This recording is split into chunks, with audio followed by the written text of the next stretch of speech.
Hindi lang yan ang babaguhin niya sa Katoliko.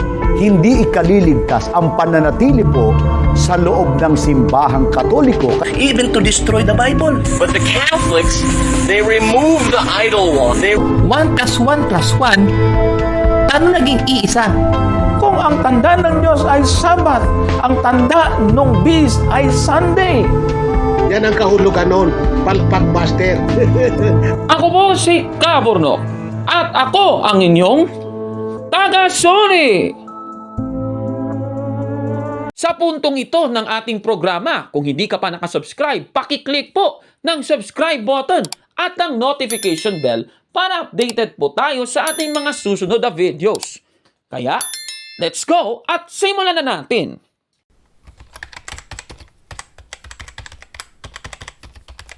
Magandang araw mga kabatid and welcome na naman po sa isang bagong episode ng Taga-Suri.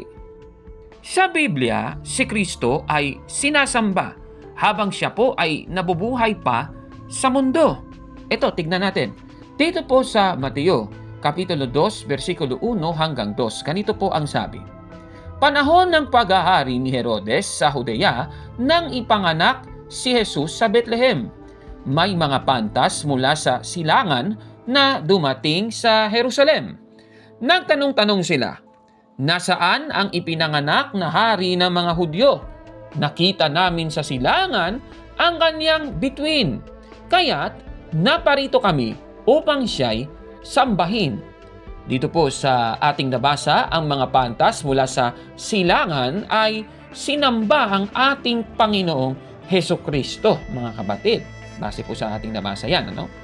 Sige, isa pang kaganapan sa Biblia na sinamba ang ating Panginoong Hesukristo ay dito po sa Mateo 14:22. Isasali na rin natin ang 32 hanggang 33. Ganito po ang mababasa. Agad pinasakay ni Jesus sa bangka ang mga alagad at pinauna sa kabilang ibayo. Samantala, pinauwi naman niya ang mga tao.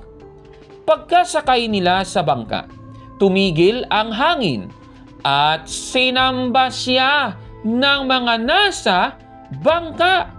Tunay nga pong kayo ang anak ng Diyos, sabi nila. Sa ating nabasa, ang mga nasa bangka na pinasakay ni Jesus ng mga alagad ay sinamba ang ating Panginoong Hesukristo. Mga kababayan, klarong-klaro po yan nasa Biblia.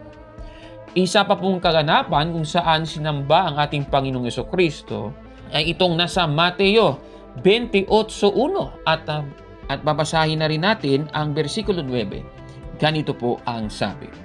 Makaraan ng araw ng pamamahinga sa pagbubukang liwayway ng unang araw ng linggo, pumunta si Maria Magdalena at ang isa pang Maria sa libingan ni Jesus upang tignan ito. Ngunit sinalubong sila ni Jesus at binati. Lumapit sila sa kanya. Hinawakan ang kanyang mga paa at sinamba siya. Sa nabasa natin mga kapatid, ang dalawang Maria, itong isa si Maria Magdalena at yung isa pang Maria ay pumunta sa libingan ni Jesus at habang nakita nila si Jesus ay sinamba po nila ang ating Panginoong Hesukristo.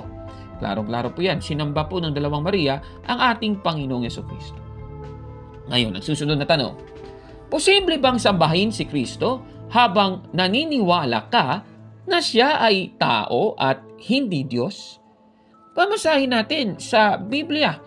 Dito naman po sa Gawa, Kapitulo 10, versikulo 25 hanggang 26. Ganito po ang sabi. Sinalubong ni Cornelio si Pedro. Nagpatira pa sa harap nito at sinamba. Ngunit sinabi ni Pedro, tumayo ka, ako'y tao ring tulad mo. Dito po sa nabasa, sinamba po ni Cornelio si Pedro. Pero ang sabi ni Pedro, tumayo ka. Ibig sabihin, hindi pwede. Eka nga, sabi ni Pedro, tumayo ka, ako'y tao ring tulad mo. O kung si Pedro nga ay hindi nagpasamba kay Cornelio dahil siya ay tao, paano pa kaya ang ating Panginoong Hesukristo, mga kababayan? Ako naman. Isa pa pong kaganapan sa banal na kasulatan. Babasahin naman natin sa Gawa, Kapitulo 14, versikulo 7 hanggang 12. Isasalin na natin ang versikulo 14 hanggang 15. Ganito po ang ating mababasa, mga kapatid. Sa Listra ay may isang taong nakaupo na mula pa sa tiyan ng kanyang ina ay lumpo na, kaya hindi makalakad kailanman. Nakinig siya sa pangangaral ni Pablo. Tinitignan siya nito, at nang makitang ito ay sumasampalatayang siya ay gagaling, ay malakas niyang sinabi, "Tumayo kang matuwid." Lumukso siya at lumakad. Ang mga tao, nang makita ang ginawa ni Pablo, ay sumigaw sa wikang Likawniko, "Nanaog sa atin ang mga Diyos sa anyong tao." Si Bernabe ay tinawag nilang Zeus at si Pablo naman ay Hermes, sapagkat siya ang pangulong tagapagsalita. Nang marinig ito ng mga apostol na si Bernabe at si Pablo, ginawak nila ang mga damit at tumakbo sa gitna ng mga tao na sumisigaw at ganito ang sinasabi, "Mga Ginoo, bakit ninyo ginagawa ito? Kami ay mga tao ring katulad ninyo. Nangangaral kami sa inyo upang talikdan ninyo ang mga bagay na ito na walang kabuluhan at manumbalik sa Diyos na buhay na may gawa ng langit, lupa, dagat at ang lahat ng naroroon." Dito po sa ating nabasa, yung mga tao na nakakita sa ginawa ni Pablo doon sa isang lalaki, mga kapatid, ang sabi, "Nanaog sa atin ang mga Diyos sa anyong tao." Ibig sabihin, Diyos daw sa anyong tao. Ang sabi po ni Pablo, kami ay mga tao ding katulad ninyo. Napakaliwanag po. Hindi po pinapasamba si Pablo at si Bernabe, mga kababayan. Klarong-klaro. Kung si Pablo at Bernabe nga ay hindi nagpasamba sa mga tao dahil siya ay tao at hindi Diyos na nag-anyong tao, dapat si Kristo ay hindi rin nagpasamba, mga kababayan. Pero nabasa natin sa Biblia, hinayaan ng ating Panginoong Jesucristo na sambahin siya ng dalawang Maria at ng mga alagad, mga kababayan. Klarong-klaro po. Katunayan, sa Pahayag, Kapitulo 22, versikulo 8 hanggang 9, ay ganito po ang sabi, "Akong si Juan ang nakakita at nakarinig ng mga bagay na ito.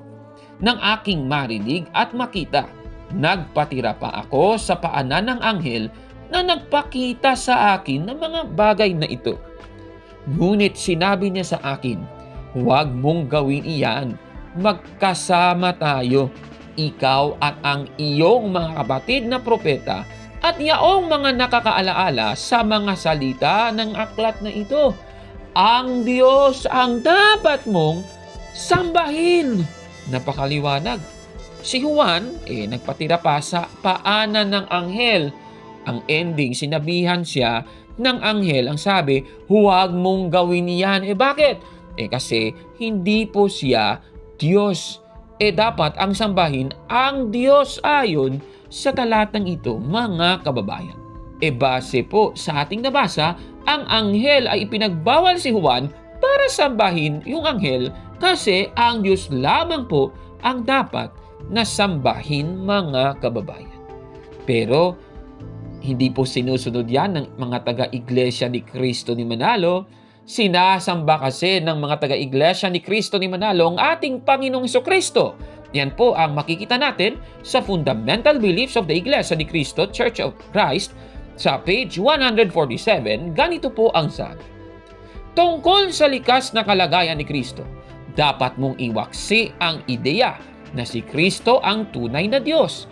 Ito ay isang makasalanang paniniwala dahil ito ay salungat sa aral ng Biblia. Dapat mo ring tanggihan ang paniniwala na si Kristo ay parehong tunay na tao at tunay na Diyos. Gayunpaman, dapat mong kilalanin at sambahin si Kristo. Kilalanin siya bilang ating tanging tagapamagitan sa Diyos at ang tanging tao na banal at walang kasalanan. Dito sa nabasa natin, sinasamba nila ang ating Panginoong Jesucristo Ngunit ang problema, hindi po sila naniniwala na ang ating Panginoong Jesucristo ay Diyos. Klaro-klaro, dapat daw iwaksi ang ideya na si Kristo ang tunay na Diyos. Labag po yan sa Biblia, mga kababayan. Nako, siguro ang gawin natin ganito. Tanong, totoo ba ang kanilang sinasabing ito? Hindi ba ito labag sa banal na kasulatan? Ano ba ang nilalabag ng Iglesia ni Cristo ni Manalo dahil sinasamba nila si Kristo? Ngunit naniniwala silang tao si Kristo at hindi Diyos, mga kapatid. Babasahin natin ang Roma, Kapitulo 1, versikulo 25. Babasahin na rin natin ang talatang 28, 31 at 32. Ganito po ang ating mababasa. Tinalikuran nila ang katotohanan tungkol sa Diyos at pinalitan ng kasinungalingan. Sinamba nila at pinaglingkuran ang mga nilikha sa halip na ang lumikha na siyang dapat papurihan magpakailanman. Amen. Dahil ayaw nilang kilalanin ang Diyos, hinayaan sila ng Diyos sa masasamang pag-iisip at sa mga gawaing kasuklam-suklam. Sila'y naging mga hangal, mga taksil, mga walang puso at di marunong lumingap sa kapwa. Nalalaman nila ang utos ng Diyos na karapat-dapat sa parusang kamatayan ang mga gumagawa nito. Gayunman, hindi lamang patuloy sila sa paggawa nito, kundi sumasang-ayon pa sila sa mga gumagawa rin ng mga ito. Dito po sa ating nabasa, yung mga sumasamba sa mga nilikha. Siyempre, yung tao, nilikha ng Diyos po yun. Ayon sa Henesis 1:26 at 27, mga kababayan, yung mga sumasamba sa mga nilikha, tinalikuran po nila ang katotohanan tungkol sa Diyos. Yung masaklap pa, hindi po nila kinikilala ang Diyos, mga kapatid, at gumagawa pa ng kasuklam-suklam na bagay. Sila po ay hangal ayon kay Apostol Pablo, mga taksil, mga walang puso, at hindi pa marunong lumingap sa kapwa. Siyempre, yung paglingap nila sa kapwa, di pa video-video pa, di pa camera pa. Nako, Pagkatapos, mga kababayan, delikado po dahil makakamit nila ang parusang kamatayan, mga kababayan. Kaya ibig sabihin, ayon sa Biblia, lumalabag po ang Iglesia ni Cristo ni Manalo sa Biblia dahil sinasamba nila ang ating Panginoong Jesucristo, ngunit naniniwala silang tao. Yung tao, nilikha po yun, ang ating Panginoong Jesucristo at hindi Diyos, mga kapatid. Ibig sabihin, masakit man ito, pero katotohanan po ito, hindi ka po maliligtas kung kaanib ka sa Iglesia ni Cristo ni Manalo dahil sinasamba mo si Kristo, ngunit naniniwala kang siya ay tao at hindi Diyos, mga kababayan. Kaya itong sinasabi nila, nako, mali yan. Nako Ito po ang katotohanan dapat nating tanggapin. Si Kristo ay tunay na Diyos at tunay na tao. Kaya nga natin siya sinasamba, mga kababayan. Anong masasabi ninyo sa ating episode po yun? Paki-comment po sa baba, mga kapatid. At kung like mo ang video na ito, paki-smash ng like button at mag-subscribe sa ating YouTube channel. Sorry! Kaya, huwag maniwala sa sabi-sabi. Check mo na kung fact nga talaga. Hanggang sa susunod na episode. Ako po si Kabordok at ako ang inyong Sorry!